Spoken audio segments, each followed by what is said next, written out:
వృషభం వారికి గనక చూసుకున్నట్లయితే ఇక్కడ 5 గ్రహాలు మార్పు, అందులో మారుతుంటాడు. బట్ మిగతా ప్లానెట్స్ ఏవైతే ఉన్నాయో, శుక్రుడు మనకి తులారాశిలోకి వస్తున్నాడు, మీ రాశి నుంచి 6వ భావంలోకి వస్తున్నాడు, బుధుడు 5వ భావంలోకి వస్తున్నాడు 7వ తేదీ నుంచి. శుక్రుడు 3వ తేదీకి మారితే బుధుడు సింహరాశిలో ఉండే బుధుడు మీకు 7వ తేదీకి మారుతున్నాడు. మరలా 26వ తేదీకి తులలోకి వచ్చేస్తున్నాడు ఆయన కూడా.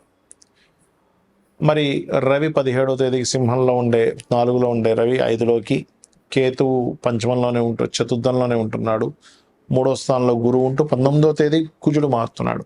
ఇప్పుడు ప్రస్తుతం అయితే కుజుడు మీకు 2వ స్థానంలో ఉన్నాడు. అదేవిధంగా ఏకాదశంలో వక్రించిన శని, దశమంలో రాహు. మరి గ్రహ మార్పు వల్ల మీకు కలిగే ఫలితాలు ఏమిటి, ఏ దేవతారాధన చేసుకోవాలి, డేట్స్ వైజ్గా చంద్రుడు మార్పు వల్ల కలిగే ఫలితాలు ఏమిటి అనేటువంటి అంశాలు చెప్తుంది నేనైనప్పటికీ చెప్పిస్తుంది సాక్షాత్ లలితా అమ్మవారిగా భావిస్తూ ఆ లలితాంబిక అమ్మవారి కలగాలని మనస్ఫూర్తిగా కోరుకుంటూ, ఇక్కడ మొట్టమొదటిగా కుజుడు యొక్క ఇది 2వ స్థానంలో ఉంది కాబట్టి మీకు ప్రస్తుతం 19వ తేదీ వరకు కొంచెం అనవసరమైన ఖర్చుల వల్ల కుటుంబ సభ్యులతో ఘర్షణ వాతావరణం ఉంటూ ఉంటుంది. అది తగ్గడానికి మీరు ఎక్కువగా కుజగ్రహం దగ్గర దీపారాధన చేయండి, బాగుంటుంది. ఇక ఎప్పుడైతే ఈ కుజుడు 3లోకి వెళ్తున్నాడో, గురువుని వెళ్ళి మీట్ అవుతున్నాడో, ధైర్యంగా సాహసంగా కొంతమందితో వెళ్ళి మాట్లాడటం ద్వారా కొంత లబ్ధి కలుగుతుంది. మీకు కొన్ని అగ్రిమెంట్స్ కూడా అవుతాయి. 3లో గురువు సింగిల్గా కూడా ఎగ్జాల్టెడ్ పొజిషన్లో ఉన్నాడు కాబట్టి. కాకపోతే 4లో కేతు ఉన్నందుకు కొన్ని ఆటంకాలు ఉన్నప్పటికీ రవి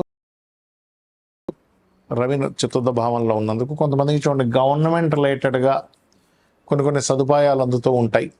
ఏమంటే గవర్నమెంట్ రిలేటెడ్ సంబంధించిన వాటిలో మనకి ఈ ప్లాట్ వచ్చింది, ఈ అలాట్ చేసింది, ఇప్పుడు ఏదో కొత్తగా ఇల్లులు ఇస్తున్నారు, 1,00,000 ఇల్లులు అనేది, అలాంటిది ఏదైనా రావడం కూడా చూపిస్తుంది. అయితే ఎప్పటి లోపల 17వ తేదీ లోపల మాత్రమే రవి 4వ భావంలో ఉన్నంతసేపే.